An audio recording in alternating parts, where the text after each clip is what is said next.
you've got to start from the beginning of the interaction, because a lot of the influences from that beginning carried through. The influences of the volume of alcohol that was poured into this country, the volume of weapons that was poured into the country. This was the genesis of casual killings.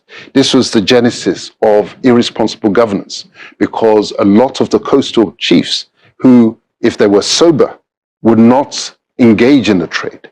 They were plied with full strength alcohol. When I was in, I'll make you laugh, when I was in on a tour of the Caribbean, not a Caribbean cruise, we went to some of these rum factories, and you were able to sample, because I had read that the strength of the rum that was being supplied to these coastal peoples was 80% proof. 80%? 80%. So while I was in the Caribbean, I had the opportunity to sample a rum of 80%. My goodness.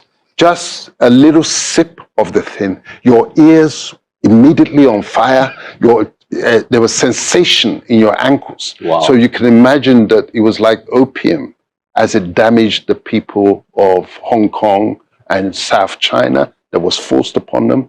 The alcohol absolutely debilitated our people, such that the society then becomes dysfunctional. Imagine the people who were fearful of their own gods, Elidumare, etc. And all of a sudden, this full strength, high strength poison is being poured in. Hello and welcome to Channel's Book Club. My name is Olakunle Kasumu, and it's great to be on this show today. As always, a show where we discuss all things books.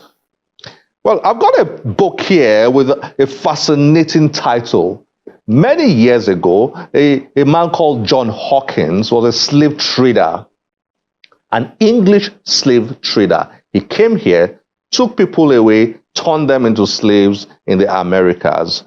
Remember, we had over 400 years of the transatlantic slave trade. A lot of people don't know that over 4 million people were taken from this place that we now call Nigeria. That's apart from other places in Africa. I mean, this place that we now call Nigeria, over 4 million of our people were taken away to become slaves in the Americas. Did you know that? That's a bomb. That's big news. That's something we should study, we should research, find out what are the implications of that, and so on. Anyway, Hawkins went with slaves, and the Queen of England, Queen Elizabeth I, was happy about that venture, and she saw that it held a lot of potential profits for her and for England. So she dived into the business of slave trade. She gave John Hawkins a ship. She leased a ship to him for his second expedition. Now, that second expedition was very successful and made Queen Elizabeth I a lot of money and effectively made slave trade official in England. And England became the greatest slave trader in the whole of Western Europe and the world. Now, that ship she leased to John Hawkins was named, guess what? Jesus of Lubeck. And from there, Dele Ogun, our guest for today, came up with the title of his fascinating book titled A Slave Ship Called Jesus. Well, that's the story behind the title. I thought I should tell you that story before I shared the title with you, in case you're wondering what kind of title is this. Well, that's a background. And this book exposes the history of the transatlantic slave trade. It's mind-blowing. I just kept reading and reading. I finished reading. I'm starting all over again. It's mind-blowing. Well, let's get to meet with Dele Ogun and then dive into this book of his, A Slave Ship Called Jesus. Enjoy this. Dele Ogun is a historian, publisher, lawyer, speaker, and author. Ogun, who is the convener of the Fatherland Group, is an alumnus of London Metropolitan University, the Chartered Institute of Taxation of England and Wales, and the London School of Economics and Political Science.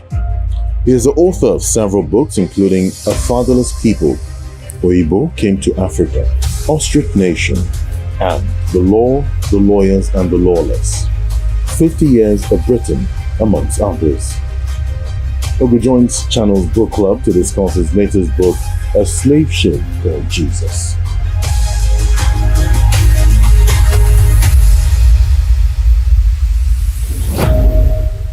A slave ship called Jesus. You know, when I first saw this book and I considered us featuring it, I said, I hope I won't get in trouble with viewers. I mean, considering, of course, for obvious reasons. It is hard hitting. Yeah, a slave ship called Jesus. Why this title and what motivated this book? I would like you to introduce it to viewers and then we dig in. Yeah, I mean, as far as the title is concerned, I was just minding my own business. I was just, as any educated African should, seeking to teach myself about what happened in that trade. What was it all about? How did it start? By trade, you mean the slave trade? Transatlantic slave The transatlantic slave trade. How did it start? What was going on? And it's in the course of research that you come across certain factual details. And finding that one of the ships was called Amazing Grace. Another one was called the Jesus of Lubeck. Now that hit me hard. Given that I was raised in a Christian setting, I was struck by the fact that this evil trade, this where you ship people out of their continent, you wrench them out of their environment, you shove them into the boat, chain them down, you sail them across the oceans onto these plantations where they're often worked to death systematically. And these ships can be called the Jesus of Lubeck. Religious names. Religious names. And what's especially when you consider that this was a time when Christianity was very strong in Europe, such that attendance in church was compulsory. It's not like now they don't go to church. It's our people who are all running to the church. They don't go. But then their approach to church was as our approach is now. And just imagine us in this era, assuming the trade never happened, and assuming we were the ones going to initiate the trade. And the ship, we say, is going to be called the Jesus of Lubeck, the grace of God. How does that happen? So ships used to take human cargoes from here to the Americas and so on were labeled Grace of God, and then of course Jesus of Lubeck. Yeah. That's where your title. That's where they gave me the title. They gave me the title. Interesting. We'll dig into this. I mean, we don't have so much time, but we'll try. Do you think that not enough is known about our slave trade history? And what's the danger of this ignorance? We certainly do not know enough about this very vital period in our existence. This was 3 centuries. This was the 1600s to the late 1800s. About 400 years. About 400 years. That is a huge chunk of one's civilized existence not to know anything about. And in contrast, China, who we try to say we want to aspire to be, they are so versed in their history. Every aspect of Chinese. The Chinese. Every aspect of their history. They have a concept called the 100 years of national humiliation. So they soak themselves in the understanding and knowledge of what happened, because that's a key part to how you got to where you are. But if we say it all happened a long time ago, it means that the events that happened then, we're not able to recognize them in our present. So for example, much of our setting now, the kind of governance that we have, is not wholly dissimilar to plantation life. where you had overseers over the enslaved unfortunates, laboring in the fields in all sorts of inhumane conditions. And then the overseers sat above them, punishing them accordingly. And they were rewarded because the overseers were just like the managers on the ground. The owners will be back home in England, back home in America, back home in Europe. So you see that relationship, you can almost transpose it to what we have now in terms of what we call governance. And that's because we haven't studied the past. We can't recognize that in reality, what we call democracy today is almost like plantation. It's just slight redecoration, but substantively much the same. Interesting. A slave ship called Jesus is basically the story of the transatlantic slave trade. Yes. In many ways. Yes. I would like you to, is that correct? Would you like to just elaborate a bit on what this book is about? It is essentially a study of the trade, but with particular reference to faith, with particular reference to Christianity, the church in relation to that trade, especially when people understand that the trade was conducted under license from the head of the church, the Pope, as it then was. Until England initially, England was not party to that trade. They became the league champions. It was initially Spain. It was initially Spain and Portugal. Because Spain was the lead Catholic country. And you could only get into the trade under license from the Pope. So he gave licenses for people to come to this part of the world, take people, and then go and sell. Yes. So basically, it was a business that needed licensing. It was a commercial enterprise. It was controlled. And the book explains how the British now got into the trade, which was the creation of the Church of England.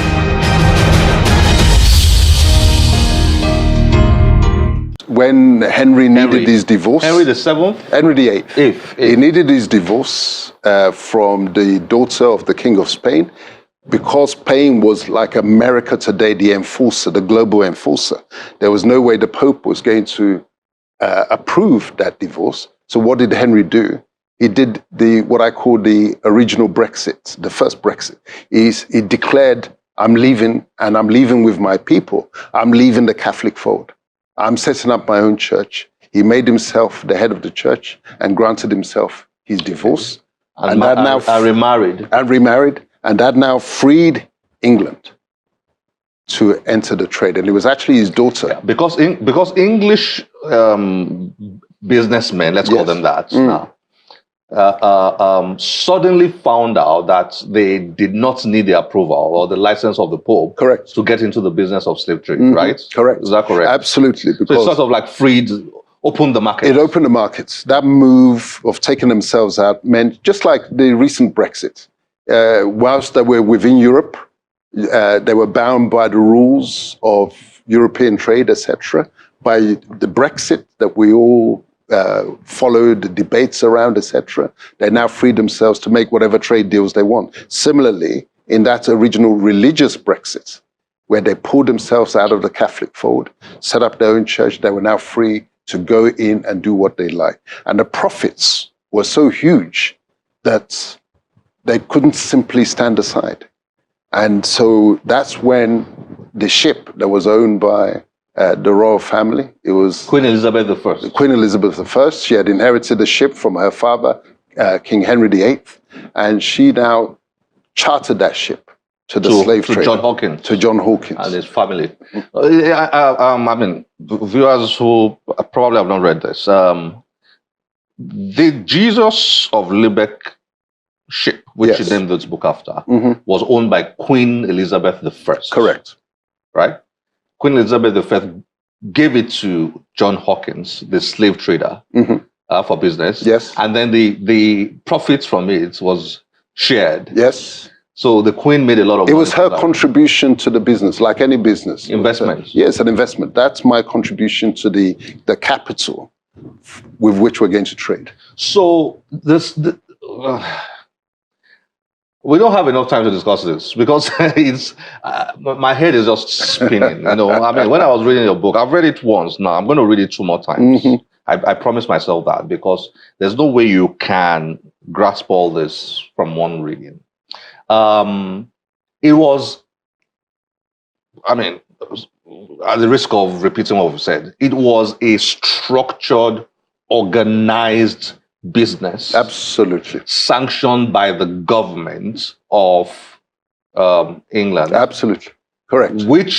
And the government of England, which was also at that point in time, more or less synergized with the Church of England. Yes. Basically. Indeed. Indeed. So, Indeed. And this is very important for our people to understand because, you know, we often get caught up in a conversation. People say, we were selling our own people. Yeah, now, that's another thing. It is so important to understand that this was a structured enterprise. It wasn't, I want people to understand, it wasn't as if we here had for sale signs over our people. They came, initially, the first boatload that Hawkins got, he kidnapped them off the About coast. 300 a whole slaves. boatload, 300 slaves, Yeah. 300 people. People. We were now enslaved, and he now sailed off with them and sold them in Haiti. Yeah. And it was the profits from that. They were so huge. They now convinced them that this was the way to go. So more and more ships were now diverted into that trade. And now it became more sophisticated because the coastal peoples now became wary. Whenever the ships were coming in, they would run further inland. But some of the ones that they had taken away, as always, there will be some who will be good workers. Mm-hmm. Some of those will be co-opted. Mm-hmm. They now have the language. They can go in and speak to the peoples. And they were sent in to reassure the coastal peoples that we're not after you. We're not going to touch you. Work with us. Here are the guns. Gin, rum, gin, guns. So you argue that this thing about our people, if our people had not been involved in selling their own brothers, nothing would have happened. So you argue that that's not accurate. Yes. You argue that they were manipulated, right? Mm-hmm. They were coerced to get into the business. Absolutely. That's your argument. Absolutely. I mean, it's a nonsense narrative that was spun that we ran with because we had not done our own research. Well, what became interesting was that when abolition came, and the book explains the real reasons for abolition, that it wasn't a change of hearts, it was a change of thinking. And it was a change of thinking forced upon the slavers by the Africans who had revolted, in particular in Haiti. It was the Haitian Revolution that now made it clear that they can't sustain the trade any longer. And that's when they started thinking of abolition. And in the course of the abolition debates, because they didn't, those who were profiting from the system, because any political system has winners and losers, those who were profiting from the system weren't going to roll over and say, you take my daily bread away. They were resisting, they were holding on. And so the arguments in Parliament were actually very revealing. One side arguing that it's evil, it's got to go, etc. The other one says, no, we need it, it must continue, etc. And in the course of those exchanges, evidence spills out as to how the trade was really being instigated. And I remember one of the prime ministers who said that it is we who are instigating the trade. It is we who have the demand. It is we who supply the weapons for them to go and fight other groups and capture them, and in order to supply our needs. There are so many angles to your... Look, I really enjoyed reading your book. I'm glad. I mean, because I love history, you know. There's so many angles. Catholicism, Protestantism, there's that angle of a lot of us don't realize that these two religious concepts, faiths, I don't know, you can't say fits. Anyway. Yeah. Yeah. That they are, sorry, just on a light note. Just now that they were interwoven with the politics Oh, yes. of those days. Yes. There was no difference between states and religion at a point in time. That happened later on, Yes. particularly in England, Mhm. but they were interwoven. And so I enjoyed learning about that in your book. I enjoyed the history of England, which I think every Nigerian should know. Because if we don't understand the history of England, we may not fully understand the story very well. I enjoyed that part of your book. I enjoyed the connection, just seeing that, oh, all the blacks in Haiti and Jamaica and all that. The other day I was in a vehicle and I saw there was a black taxi driver driving, and I said, you know, you and I might be family. You don't know. And this was in the US. Yes. I said, you and I might be family. And he said, how? And I told him a bit of the history of slave trade, and he said, oh wow, you know. It was one of the points that I was keen to get across, that there's a disconnect between the Africans that were taken away and those of us who remained. And one of the things I wanted to do was, rather than call them Jamaicans and call them Haitians, you see that I adopted the style of calling them the Africans in Haiti, the Africans in Jamaica, the Africans in America, the Africans in Barbados. It's because that is the reality. That's the reality. That is the reality. And I wanted to sort of nip in the bud that attitude that was developing amongst those of us who were fortunate to remain, whereby we look down upon those people. We despise them, as if to say that these were lesser peoples, whereas it would, any of us, and indeed many of our lines will be, you find, if you trace it, you'll find kith and kin amongst those who were taken away. So I needed to create the bridge, but in the process, also teach our people the vital history, which includes the history of Britain, as you said.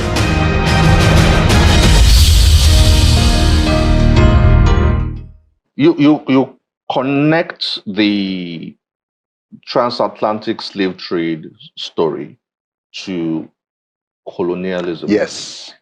Can you explain Yes. the connection? People often say, well, you talk a lot about transatlantic slave trade, but you don't say so much about the trans-Saharan one, which was older, it preceded the transatlantic, and it was arguably in volume bigger.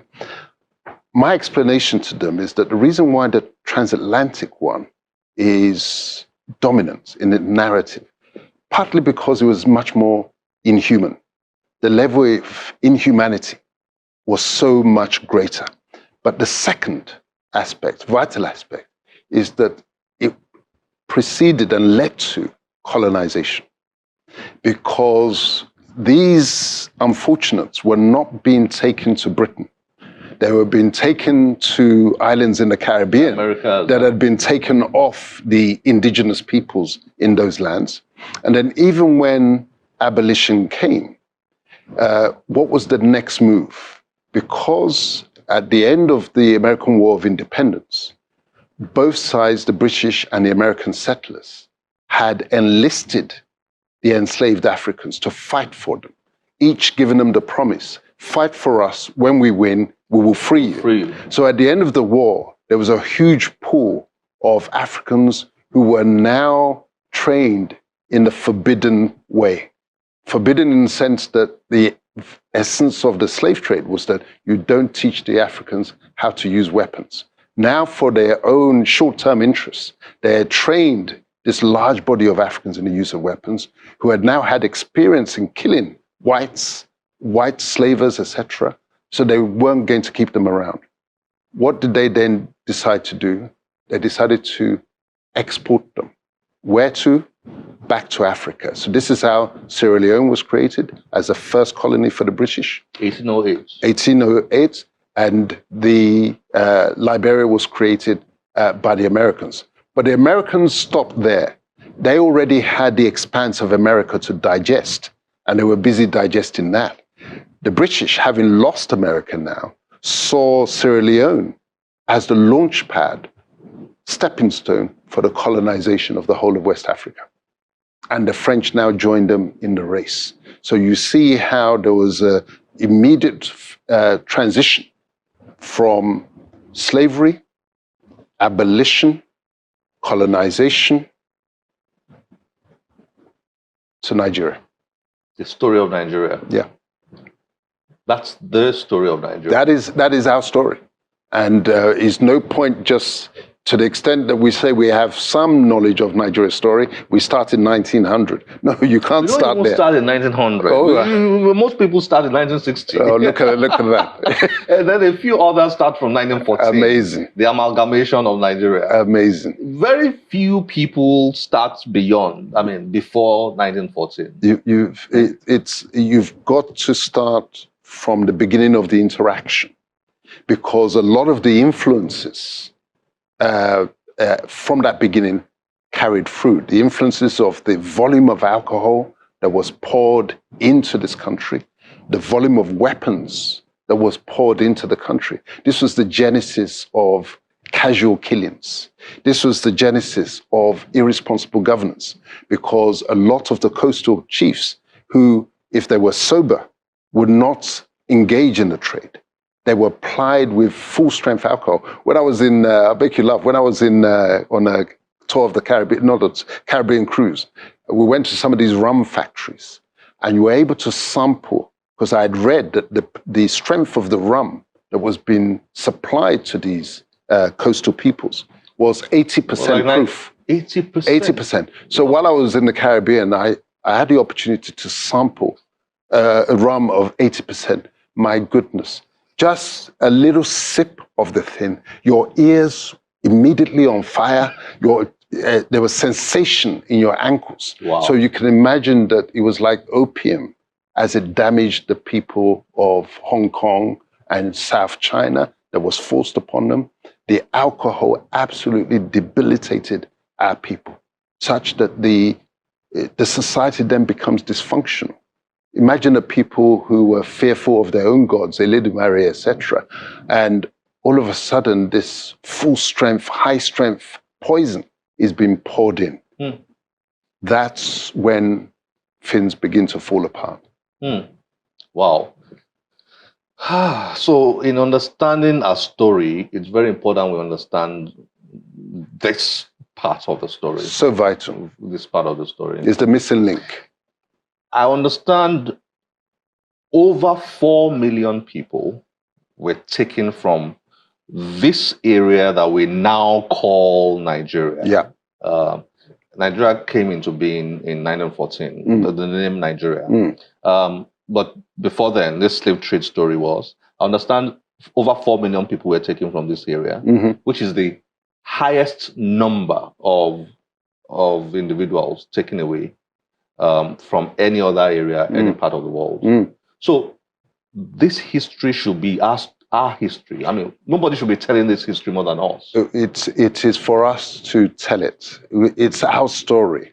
We didn't initiate it. Yeah. It was brought to us and imposed upon us, but it became us because it so changed our social norms, as our conduct and relations with each other, even to this day. If you look at the relationship, for example, between the Shekiri people and the Yoruba people, because the Shekiri were more coastal people, they got the first kiss from the slavers. So in the first round, they would have been kidnapped. And then the slavers changed their formula to now enlist some of the Shekiri, for example, supply them with the weapons in order to go after the Yorubas. And then that tension subsists onto this day. Similarly in Yoruba land, similarly in the East, and similarly in the North, because the Fulani were active in the slave trade in terms of intermediaries, the supply of houses, etc. So we were all messed up by this experience, and we need to understand the story that Nigerians, if you don't have context, you begin to think there's something wrong with us as a people, because there's no rational explanation for what is going on. But once you get to the tail of the story, you can then follow the logical thread through. And then you can begin to make the necessary social and political adjustments in order to stabilize the situation and enable us to move forward. Well, I suspect you will get some pushbacks from pushback for this book. I always look forward to pushback. You will get some. Especially when we do not. I think we need to improve on, the way we take in information and analyze information, set sentiments aside, and just look at the figures, the numbers, the data, the facts, and then form your own conclusions from them. I think that's the attitude we need. But if we don't do that, then we'll have a lot of problems with people like you.